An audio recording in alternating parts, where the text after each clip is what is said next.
सारे पापों का शमन करने वाले सूर्य भगवान होते हैं। सूर्य की उपलब्धता इतनी अधिक है कि सूर्य से ही हमारा भौतिक जीवन और प्रकृति का जीवन तय होता है। उसके बाद जो 17 तारीख को 3 दिन का 4 दिन का जो शनि का राशि परिवर्तन होगा वो कुछ फ्लक्चुएट कर सकता है।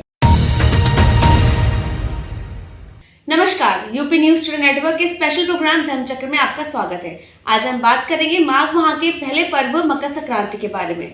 यह पर्व क्यों मनाया जाता है और साथ ही साथ इसका महत्व क्या है, जानने के लिए हमारे साथ मौजूद है ज्योतिषाचार्य सौरभ शंकरदार जी, जिनसे हम बातचीत करते हैं। नमस्कार सर। नमस्कार सर, सबसे पहले मैं ये जानना चाहूंगी कि मकर संक्रांति का पर्व क्यों मनाया जाता है और इसका महत्व क्या है। किसी भी संक्रांति को सूर्य का संक्रमण काल कहते हैं। संक्रमण काल संक्रांति कहलाता है। सूर्य मकर राशि में प्रवेश करेंगे। ज्योतिष शास्त्र में 10 नंबर की राशि मकर राशि कहलाती है। सूर्य का उत्तरायण में प्रवेश होगा। सूर्य का उत्तरायण में प्रवेश मतलब सूर्य इस समय दक्षिणायन में और उत्तरायण में प्रवेश करेंगे। उत्तरायण को देवताओं का दिन कहा जाता है और दक्षिणायन को देवताओं की रात कही जाती है। अब मकर संक्रांति में सूर्य का प्रवेश 14 तारीख को यानी शनिवार की शाम को हस्त नक्षत्र में होगा 8:44 पे। तो रात्रि 8:44 पे, क्योंकि सूर्य का पर्व होता है उदय तिथि का, तो 15 तारीख को मनाया जाएगा चित्रा नक्षत्र में रविवार को। उदय तिथि होने के कारण पूरे दिन यह पर्व मनाया जाएगा। उसी दिन दान स्नान का विधान है। सूर्य का पर्व होने के कारण ये एक तो दिन में बनाया जाता है और दूसरी बात ये कि रविवार को पढ़ने से इसकी जो उपलब्धता है वो और महत्वपूर्ण हो जाती है, मतलब और ही अच्छे प्रभाव देने वाला हो जाता है।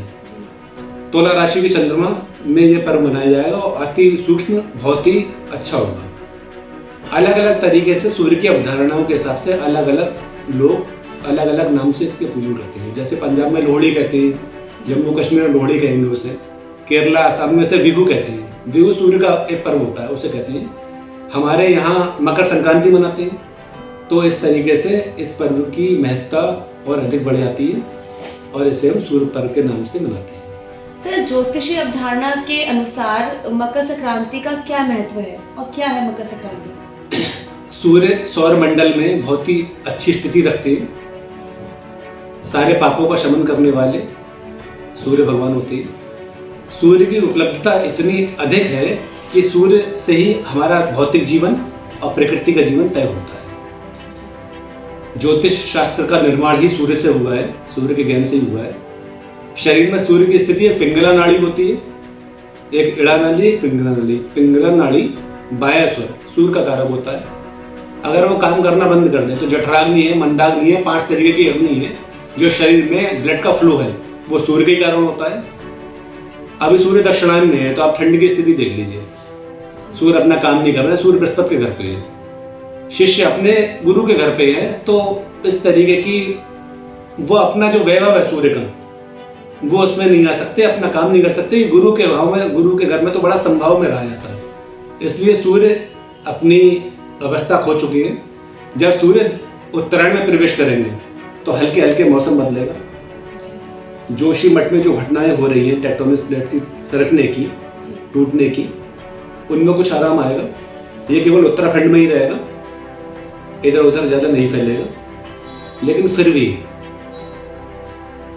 17 तारीख को शनि के अपनी राशि कुंभ में प्रवेश के बाद कुछ घटनाएं हो सकती हैं। कुछ कहने का मतलब ये है कि ये पर्व सबके लिए बहुत ही उत्तम रहेगा। अगर कुछ उपाय कर लिए जाएं तो व्यक्ति के दैनिक जीवन पे बहुत अच्छा इम्पैक्ट आएगा और पूरा वर्ष भर बड़ा सुखी और निरोगी जीवन जिएगा। तो ग्रहों की चाल कैसी रहेगी जनमानस के लिए? ग्रहों की चाल ऐसी रहेगी, बृहस्पति अपने घर में है केंद्र में। दूसरी बात है शनि अपने घर में है। तो ग्रहों की चाल जन सामान्य के लिए अच्छी रहने वाली, कोई ऐसे खराब नहीं रहने वाली। उसके बाद जो 17 तारीख को 3 दिन का 4 दिन का जो शनि का राशि परिवर्तन होगा वो कुछ फ्लक्चुएट कर सकता है। लेकिन सूर्य के उत्तरायण में आने के कारण सब चीज शुभ ही होती है। जैसे खरमास समाप्त हो गया तो जो अगर पर्टिकुलर लोगों की जन्मपत्री देखें तो उसमें खरमास समाप्त होता है। तो जितने वैवाहिक कार्य हैं एक सुख की स्थिति बनती है, एक परिवार में सुख की स्थिति बनेगी। जितने वैवाहिक कार्य वो शुरू होंगे, जो पुराने जितने पेंडिंग काम निपट गए हैं वो नई ऊर्जा संचार शुरू होते हैं। सूर्य आत्मविश्वास का कारक है, सूर्य प्राण शक्ति का कारक है। तो प्राण शक्ति जो निम्न हुई है लोगों में, जो अचानक डिमोरलाइज हो गए या उनके मनोवैज्ञानिक मनोरूप से क्षीण हो गए हैं, वो फिर से उत्साहपूर्वक नए तरीके से नए काम करेंगे।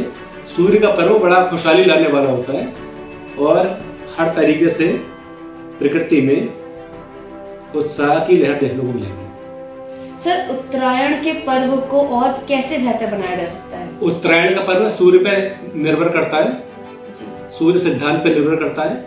सूर्य की उपासना का पर्व है, तो सूर्य की उपासना वाले लोग, आर्य समाज के लोग और गायत्री के जितने भी उपासक हैं, इन लोगों में सूर्य की महत्ता सबसे अधिक होती है, क्योंकि सूर्य इनका इष्ट देव होते हैं। सूर्य के माध्यम से ही सारी संरचनात्मक क्रिया की जाती है। दूसरी बात यह है कि सूर्य का आदित्य हृदय स्त्रोत है, गायत्री मंत्र का जप है, सूर्याष्टकम है। इन सब चीज़ों को पाठ करके सूर्य को सुबह जल चढ़ा के स्नान दान करके खिचड़ी का पर्व कहा गया है। तो उड़द की दाल की खिचड़ी जो सूर्य और शनि का कॉम्बिनेशन है, उसका कार्य उसका ही दान किया जाता है, वही प्रसाद रूप में ली जाती है। तो अगर अधिक शुभ बनाना है तो सुबह उठ के सूर्य का अनुसरण करके लाल सूर्य को देखते हुए उसे जल चढ़ा के व्यक्ति निरोगी रह सकता है, ये तय है। तो हमने बात की सौरभ शंकरदार जी से और उन्होंने बताया कि जो मकर संक्रांति का पर्व है वो मुख्यतः 15 तारीख को मनाया जाएगा। इसी प्रकार की जानकारी के लिए जुड़े रहिए हमारे साथ और देखते रहिए यूपी न्यूज़ टुडे नेटवर्क। धन्यवाद। ऐसी ही इंफॉर्मेटिव वीडियोस के लिए देखते रहिए न्यूज़ टुडे नेटवर्क और हमारे चैनल को लाइक, शेयर, सब्सक्राइब करना ना भूलें।